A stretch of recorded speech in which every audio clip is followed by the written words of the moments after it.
Okay, so Kyle, for your elbow strike, right? You do it like this, right? There is actually another way to do it. So in Chinese Mandarin, it's called panzhou, which means coiling elbow. So another way to do it is that it starts straight out with the arm, and then you retract on the elbow at the end. Okay. Now, when you do the elbow strike, the application is pretty obvious, right? It's just a sideways elbow strike, pretty straightforward. But there is, of course, this way to do it, right? So it's obviously clearly different. Now, why is that? So, Quinn, come over here, please. So, over here, please. So there are obviously many different explanations for it. One is from here, I could do something like a swinging hook strike and he dodges, and then I come in close with the elbow. So what it's doing is it essentially teaches how to do close range strikes from a long distance. Another application would be here. So that they can see. Grabbing, right? From this range, and notice that my arm is generally extended, and you're going from extension to close range striking, right? Another one is like this, right? Coming across the neck and using the hand to do a choke from the back. These are all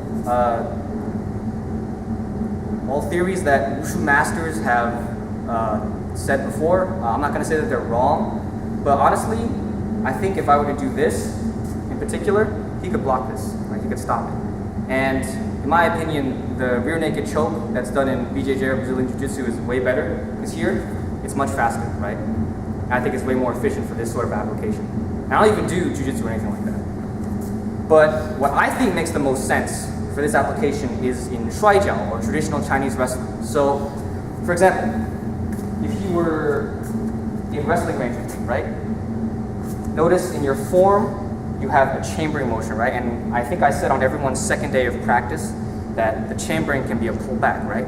So notice, this works best in a wrestling range, where you pull back and this arm coils around his neck. Now, this is a pretty common tie-up in Sanshu or Sanda or Wushu sparring. And from here, you have your classic hip throw, right? In Mandarin, this is called jiajing shuai. But obviously in fighting, you won't always have the perfect position. And he could stop this pretty easily. He could push my back out, push my back, yep. And he could create space, right? Because I need zero slack to be able to do this throw, right? So the one that I like to go for is a head and arm throw, which is also a pretty common go-to technique in Sanda. And I like doing it a lot, especially in the clinch, because it's pretty useful for stopping a conflict and getting into a dominant position. So from here, it looks like this, right?